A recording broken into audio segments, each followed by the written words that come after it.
రోడ్లపై కాదు దమ్ముంటే అసెంబ్లీకి వచ్చి పోరాడండి. ఇది వైసీపీ నేతలకు ఏపీ మినిస్టర్స్ విసురుతోన్న సవాల్.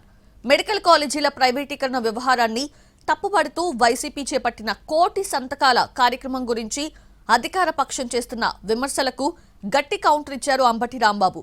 అసెంబ్లీకి వచ్చి కోటి సంతకాల పత్రం ఇవ్వాలా అని సెటర్ వేశారు. ఎక్కువ సభ్యులున్న మండలికి ఎందుకు వస్తున్నారు?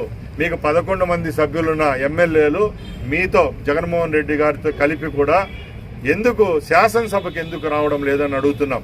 మీరు ఈరోజు కోటి సంతకాలు అని చెప్పి నానా యాగి చేసి అక్కడ పోయి గవర్నర్ను కలిసే బదులు రేపు శీతాకాల సమావేశాలు వచ్చినప్పుడు తప్పకుండా అసెంబ్లీకి రండి, చర్చించండి.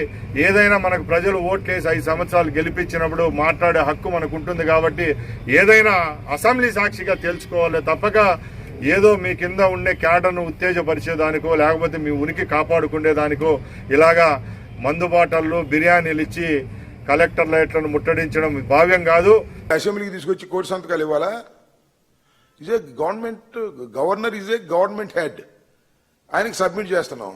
అసెంబ్లీకి వచ్చి ఏదైతే మేము రావట్లేదో దానికి వస్తే బాగుండగంటే నువ్వు పునరాలోచించుకోవాల్సిన సమయం వచ్చింది. ఆలోచించుకుంటే మంచిది. ఆలోచించుకోకపోతే చైతన్యవంతమైన ప్రజలు ఖచ్చితంగా నీ గుణపాఠం చెప్తారనే విషయాన్ని మాత్రం చాలా స్పష్టంగా చెప్పదలుచుకున్నాను. అది మీ కర్మైక. ఇంత ప్రజా వ్యతిరేకత వచ్చినా కూడా మీ నిర్ణయాలు మార్చుకోము, మేము మా నిర్ణయాన్ని కట్టుబడి ఉంటాము, మేము తప్పే చేస్తామంటే చేసుకోమనండి, మాకేం అభ్యంతరం లేదు. కానీ ప్రజాస్వామ్యంలో ప్రజల్లో వస్తున్న అసంతృప్తిని గమనించలేకపోతే ఇబ్బంది పడతారు. ఇది చరిత్ర చెప్పిన సత్యం అని చెప్పదలుచుకున్నాను.